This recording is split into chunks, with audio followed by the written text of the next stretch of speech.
What's up, guys? Drew Dillon from Project Lift, and this week we're talking about the 5 things you must know about the start position when it comes to the Olympic lifts. Let's get into it. Alright guys, so let's talk about the start position. Now, must know number 1 is that the start position is the most important position out of all of the pieces and parts of the Olympic lifts, and let me explain why. The start position is the one position out of all of the other ones, above the knee, at the hip, receiving, all these other positions. The start position is the only one that we have 100% control in getting set up, right? So as we're in the middle of the movement, we don't have complete control at that point, but at the start we do. And the other reason why the start position is the most important position is that it sets everything else up. Now imagine if you were going to launch a rocket and aim it at the moon, and you're here on Earth and you're 2 degrees off from the point that you need here at Earth. How far off are you going to be by the time you get to the moon? And that happens in a very similar way with the Olympic lifts. If we're a little bit off at the start, that's going to be magnified when it gets to the hip. That's going to be magnified when we go to take it overhead. So it sets up everything else to come in the lift. Now, on that point as well, it should be the same every time, right? So look at your routine. Look how you're setting up to the bar. Next time you watch a big weightlifting competition, watch how that athlete comes out and gets set to the bar the same way each and every time. Must know number 2 is that the start position for the snatch and the clean is different than the position for a traditional deadlift. Now, athletes that are first learning start to get confused with this. They often are learning them at the same time. They're learning a traditional deadlift that you would see it in powerlifting, and they're learning how to clean.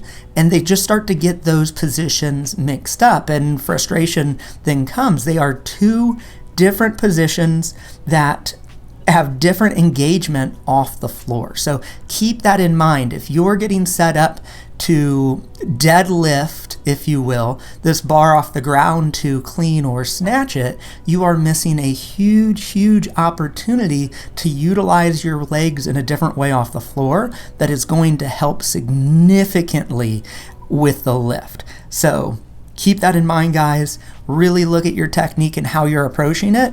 And if you're approaching it like a deadlift, there's a huge opportunity. Must know number 3, your quad should be engaged off the floor. And this speaks to number 2 a little bit. It's different than a traditional deadlift. Your quads are going to be much more active. If I were to put you in a good start position and told you to hold it for a while, you would start to shake. Those quads would start to get tired very quick. The start position is not a fun position to just stay in engaged, because even the best athletes, if you put them in a start position and had them hold, they would start shaking pretty quickly because things are engaged, ready to break that bar from the floor.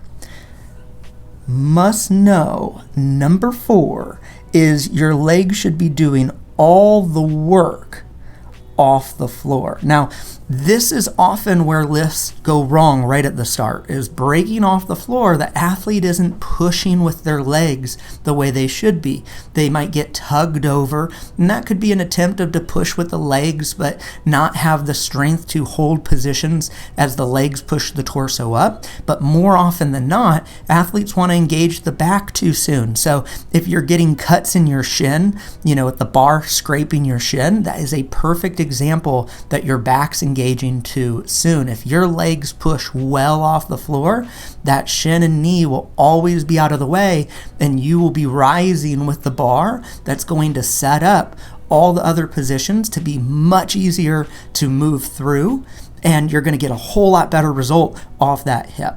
And finally, must know number 5, many issues at the hip and receiving the bar are caused by mis-setups at the start. So the bar swinging away from us off the hip, missing the bar forward, missing the bar behind us. Say it swung around us and we weren't able to stop it. Big hop forward, where we drive the bar forward, we have to hop to go get it, right? And this all comes back to the very first thing I mentioned in the must knows, is the start position is the most important position out of all of them.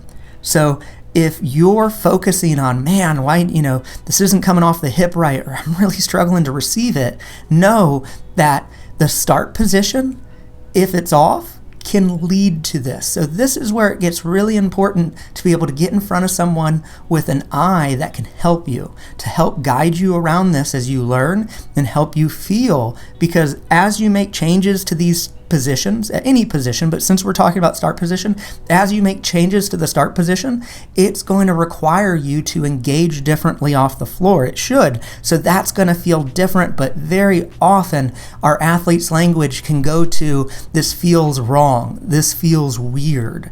That's not true. It feels different. So really look at that language you're using when you go to make changes. Does it feel different?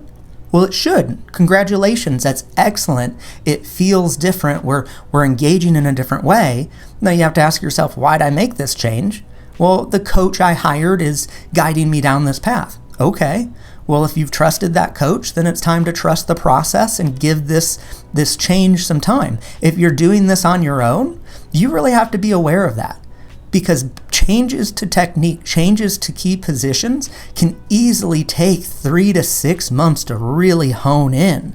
So are you prepared to make that change and to stick with it to see how it develops? And if you're unsure, get yourself a coach. That's what we do every day, guys. So if you're struggling, if you're confused, reach out to us. We'd love to help you get to better positions, to lift more weight, and to enjoy your time lifting and do the best you can at it while you got it.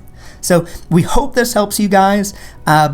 Really excited for the next question. Remember, this is part of the series that we're doing on Instagram, where we pick a question a week and we answer it here, more depth here on YouTube. So if you have a question, come on over to Instagram and shoot it to us. Good luck in your training, and we'll talk to you next week. Hey guys, if you found this helpful and you're looking to get stronger in the Olympic lifts and ready to kick any nagging pain you might have out of training, then check out this 12-week program. You're going to be excited when you find out more details about it. We look forward to getting to chat with you.